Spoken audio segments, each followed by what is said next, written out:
What's up, guys? It's RMore98 here with another edition of the news. Here are some of your top stories for today, March 8th, 2017. Alright, so the first story for today is piggybacking off of yesterday's video, which you can watch right here, over here somewhere. So BGR is reporting that Apple is already responding to the WikiLeaks report that dropped yesterday about how the CIA is hacking into our devices, especially devices like iPhones, smartphones, your MP3 players, if you guys are still using those, kids that might be using those to access the internet, those are vulnerable. Apple issued a statement late yesterday maintaining that any iOS vulnerabilities that the CIA may have relied on to hack into iPhones and such have already been patched, and they pose no danger to the customer. And as a matter of fact, Apple has actually had a very cavalier attitude towards the government and using their devices to spy on them, to the point where you go back to 2015, the San Bernardino massacre. The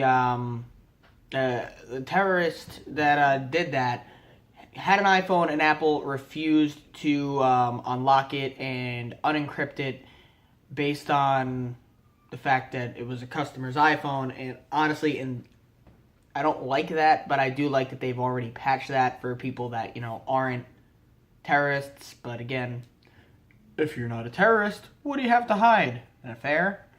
But yeah, and also to finish off the WikiLeaks story, because I don't think I'll be covering much more of it, experts are saying the most recent leak of the CIA's hacking arsenal is far worse than what Edward Snowden had released, mainly because the information being leaked now is far more current and releases a lot more of the tools they're using today versus what they were using back in 2011 and 2012 when Snowden had released all of the NSA documents to WikiLeaks.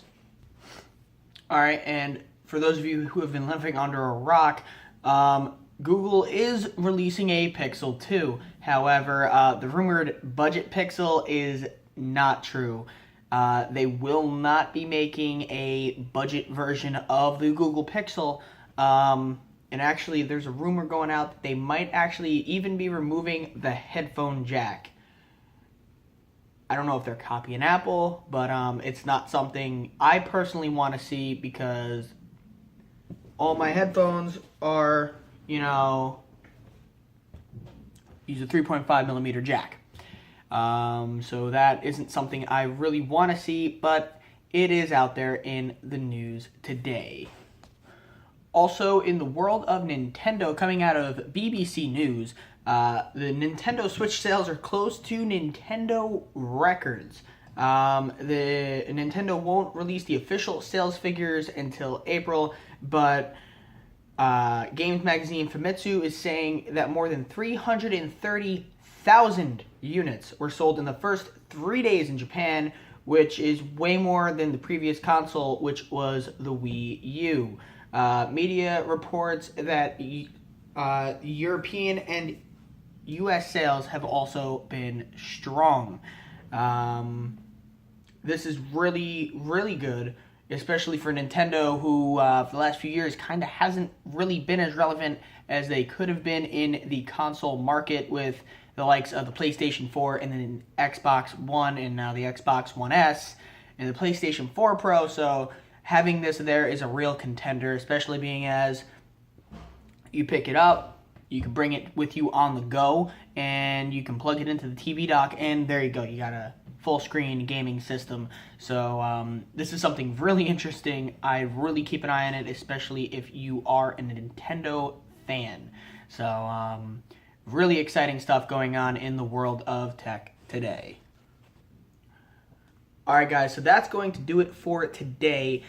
Don't forget to drop a like on this video if you enjoyed it. Drop a dislike if you didn't like it. Leave a comment saying how I can improve the videos if you guys want to see any other type of content. And y'all just thank you for watching. I'll be back tomorrow with another edition of the news. And don't forget to keep it classy.